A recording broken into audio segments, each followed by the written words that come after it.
Hi everyone, I am Helen Kelly and I am one of 5 regional managers for our Connect to Home coordinated entry system. And I just wanted to take a couple of minutes to kind of point out some key places where you can find some information about coordinated entry, the training materials that are out there, where to find updates, where to find contact information, all of that good stuff. So there's going to be 2 main places that you're going to want to go to. It just kind of depends on which version you prefer. But basically, if you go to our homepage, which is pennsylvaniacoc.org/connect to home, you're going to find a good bulk of the information that you need. Here's a map that shows all of the counties that are included in our coordinated entry system. There's some neighboring ones like Lackawanna and Luzerne are over here. So they're surrounded by our COC, but they have a different system. Okay, and as you scroll down, you will be able to see the partner matrix. That is the spreadsheet that we use as providers to populate our program information into it so that the specialists know which programs to refer people to most appropriately. Copy of the partnership agreement is here. So if you are not a coordinated entry official partner yet, but you would like to be, or you know of an agency that would be a great partner, this is what would need to be filled out there. Okay, and then as you go down, a lot of this stuff is kind of self-explanatory, so I'll just highlight the keys. Contact information, this will be huge.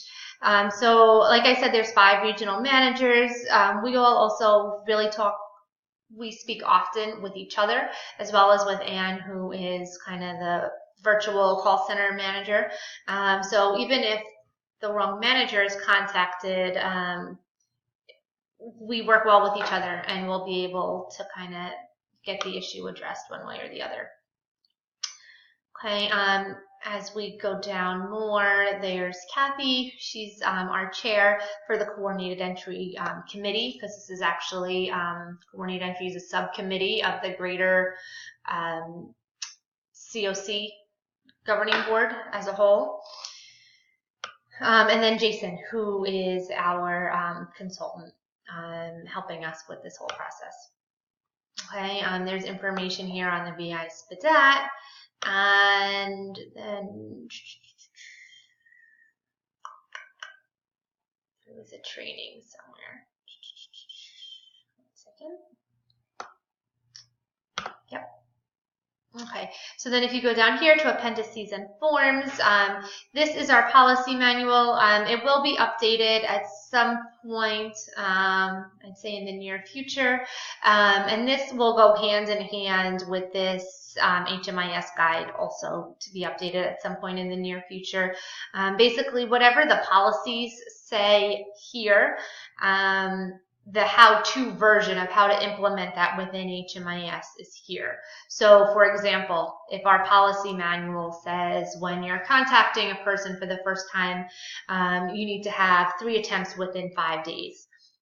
Okay, so how does that happen? How does that documentation actually happen? What does that workflow look like of documenting those attempts? That's what you'll find here in the HMIS guide. So if you're new to any of this, or even if you've been, working with this for a while, to really kind of fill in some gaps, even like with your own knowledge base, it would be great to kind of read through the policy manual and then just become familiar again with the HMIS guide. I can't really emphasize that part enough. In terms of the referral zone map, so our COC is 33 counties. In the 33 counties, there are 5 RABs, and then some of those RABs are subdivided into regions for coordinated entry purposes. So all of those different subdivisions are found here. Okay. And then this is a training updated, I'd say about quarterly-ish, give or take. And it will take you through the beginning parts of when a person is identified as homeless and they're presenting with a specialist, How do they get set up in the system? How do they get on the queue? How do referrals get made? Straight through then to the providers, seeing them on the queue, changing the status, changing the notes, and doing all of that. It's usually about an hour, hour and a half, and takes you through that full gamut. So that will be really helpful information for somebody to watch. This training, as well as some other trainings I'm going to point out, and the guides, I just want to mention that if you see something in real time and it's kind of not jiving with what you're seeing in the trainings, it's just because there's a lapse in terms of when that training was created, and then the updates that were made in the system, and then making a new training. So there's somewhere, it's just that new updated version hasn't come out yet in the training. But there should be generally more than enough information to kind of get you on your feet. If you're not sure of where things stand because you notice a discrepancy, that's when I would direct you to any of the regional managers above, and they'll be able to clarify exactly what's what. Okay? Also on this page, while we're on it, we're going to go to this HMIS tab. This is where you can find all things HMIS. And although these aren't really coordinated entry specific trainings, they are really important to us as providers with programs within HMIS. So as a whole, the system will just work better in general if everyone just has a better grasp on what HMIS can do with their programs. So for example, this training on housing voucher inventory management, maybe there's another way or a better way that a shelter can set up their program within HMIS and their shelter beds and how that's configured. And then likewise, that will then complement its functioning within coordinated entry. So that's just an example of how some of these trainings might be relevant to you as providers as well. There's other trainings I know on how to enroll a person. So that's separate than enrolling someone from the queue. But once you take that coordinated entry piece out of taking them off the queue, then there's still that standard program enrollment that anyone would need to do for HMIS. And there would be a training on that as well. That's probably this one, data entry, exit annual assessment. So all of this stuff is really great stuff for us as providers in HMIS to be able to know how to access. So I just bring your attention to that. In terms of the training, I mentioned there was like that hour and a half training that DCED puts on, the nuts and bolts, everything, the full gamut of coordinated entry. I have kind of broken them out into bite-sized chunks, and it's on this YouTube channel. Actually, this video is one of those bite-sized chunks. So if you go to the channel, you'll be able to see just some are just 2 minutes long, some are 7 minutes long. Just helpful hints, things that we have seen providers come across where if it could just be clarified, that might go a long way in helping with some of the workflows. So things like how to do a note, how to make a status change, how to change your ability to accept or not accept referrals within HMIS for coordinated entry. About the people that we know are in HMIS somewhere, but they're just not on the queue yet for whatever reason. How do we find out their information? There's a short video on that. So all that information is here. And actually the best way that I can direct you to find this channel is if you go to Workplace and you're on our Connect to homepage, I would just type in YouTube in the search, and the YouTube channel will come up. Now, if you're not on Workplace, I strongly suggest that you do get on. This is the major communication mechanism throughout the entire COC.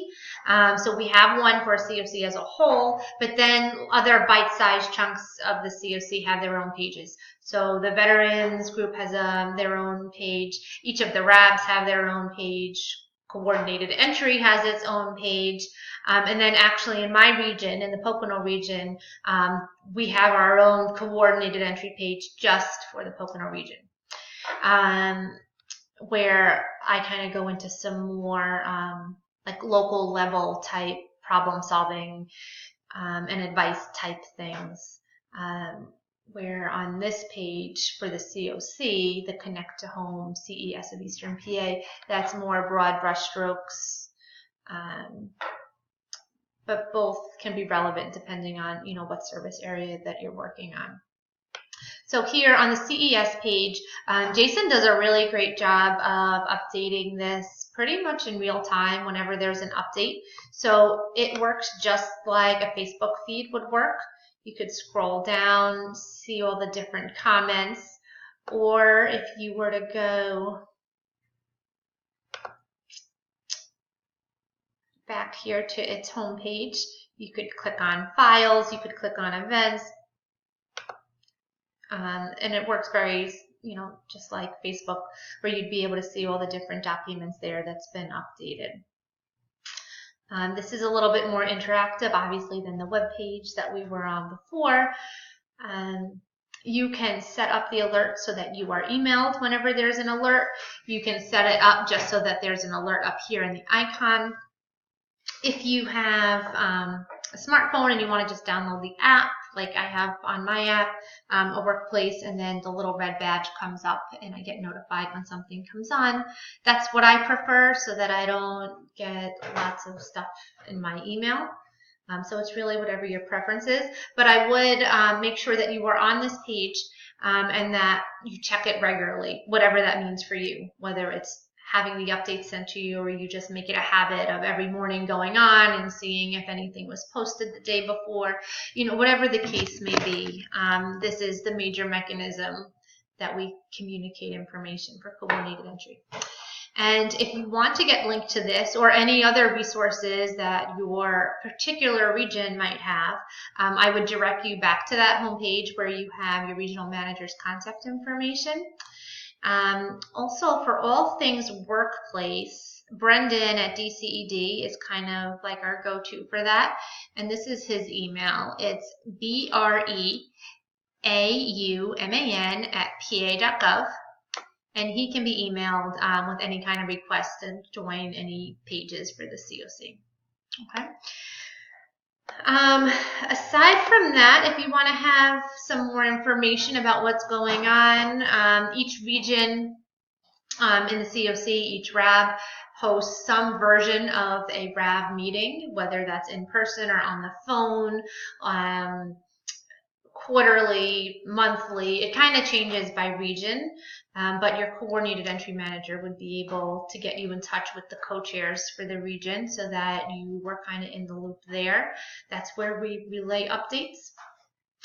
Also, we have something that we call scrub calls, which basically it's when the providers in a community get together maybe once a month on the phone with a WebEx, and the regional manager is on the line, and we go through the queue name by name, or maybe just people that haven't been touched on in a while, to make sure that people aren't falling through the cracks and that updates are in there. And we oftentimes, the regional managers will use those kind of as a learning mechanism as well. So as we see that something could be improved, either in a note or whatever the case may be, we'll kind of use that as a teaching point to kind of keep everyone up to speed as well with the things that, you know, can be happening.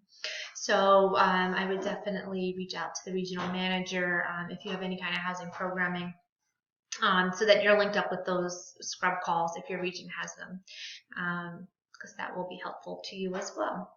Okay, I think that's it. That's like the bulk of the information that we have to share. If you become familiar with Workplace and then that home page, maybe that YouTube channel, if you're in there, you know, using HMIS for nitty-gritty stuff, you'll be good to go. I think that is the bulk of the information. Okay, I hope you found this helpful, and have a great day, everyone.